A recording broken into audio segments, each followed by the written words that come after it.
Hello everyone, today I am replacing the water pump and the thermostat on my Toyota MR2 Mark III. This is going to split away into two separate videos, but at the beginning the procedure is the same. So we start off by removing this plastic tank here. There's no nuts or bolts, it's just on rails. And then we've got some access to the drive belt system. Now it's important that you map out the drive belt so that you know exactly how it goes back on.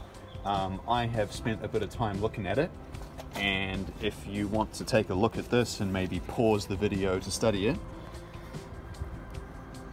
that is what I have worked out. For the next step, we need to remove the drive belt. That involves having a 19mm socket on the drive belt tensioner just there, and then you push your torque wrench or your spanner forward towards the front of the vehicle, and that will start to loosen the drive belts. And then you got to try and slip the drive belt off a smooth surface. If you're intending on replacing your drive belt, this one is from the Gates Rubber Company, and the part number seems to be 6PK1693. Gates part numbers are pretty easy. 6PK just means it's a 6 rib belt, and I think 1693 just means it's 1693 millimeters in circumference. If I can find one of these on eBay, I'll put a link in the description. This is the top of your air conditioning pump, and you need to remove that grey plastic electrical clip. Now it's time to take off the three 12mm bolts that hold the air conditioning pump to the block.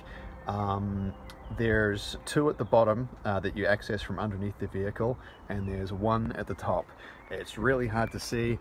I actually can't see it with the naked eye myself. I'll only be able to see it by sticking my camera down there. So if I can get some focus for you, there you go. So you need to take that top one off. We are underneath the car now. This is the underside of the air conditioning pump, and these are the other two bolts. All three bolts are 12mm, and there's not a lot of space to play with down here. That is the firewall, and you have to get these off somehow. So I'm using 1/4 inch drive components. My 3/8 and my 1/2 inch drive won't fit. Once this slides off, I'm going to be tucking it up near the engine mount to get it out of the way and hopefully get access to the thermostat housing. That's the air conditioning pump stuffed up further towards the engine mount, and for the very first time I can see the thermostat housing. There we go. So nice and rusty. I'm going to try and get those off. There'll be one on the opposing side to it as well. This is the removal of the thermostat housing. Whoa, and it's starting to leak. So it's 10mm nuts to remove, and I'm using a 1/4 inch drive. Oh yeah, you can taste that. It's poisonous, by the way. I've got a mouth and eyes full of ethylene glycol. And that's it. That is a 20-year-old thermostat. Oh, where's my hand? There we go. Ooh. And it's wedged in there. I might have to get a screwdriver to knock that out. Okay, so I just grabbed it with some pliers and pulled it out, forgetting that the thermostat would be closed because the engine's cold. It's actually holding a lot of water back, so when I pulled on it, a couple of liters of water spilled out over me, so I'm soaking wet now. I pulled out the thermostat housing and the radiator hose, and I'm going to replace the radiator hose with a silicone one. And here we have the silicone hose on the thermostat housing. Down to business. This is the 20-year-old original Toyota thermostat. It's 82 degrees Celsius opening temperature, and it is 59.8mm in external diameter, including the O-ring. It's actually in pretty good shape, really good shape, I'm surprised. This is the replacement. I got it off eBay, part number ADT39208. Cost about 14 British pounds and 30p roughly. I'll put a link to that in the description. It's also 59.8 millimeters external diameter, and it is also 82 degrees Celsius opening temperature.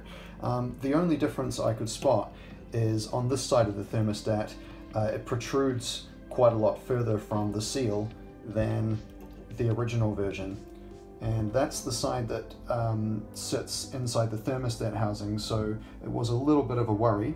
However, the thermostat housing is deep enough to handle this, so it's no trouble. New thermostat goes in.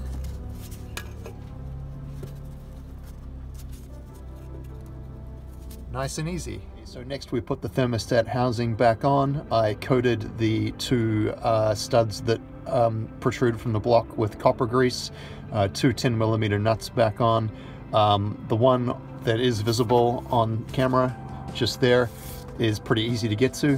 However, the one at the back is invisible, so you'll need to get to that with a 1/4" drive extension like I have there. I've also replaced the radiator hose with a white silicone one. Spoiler alert, I'm going to be making a separate video replacing all 27 hoses in the car.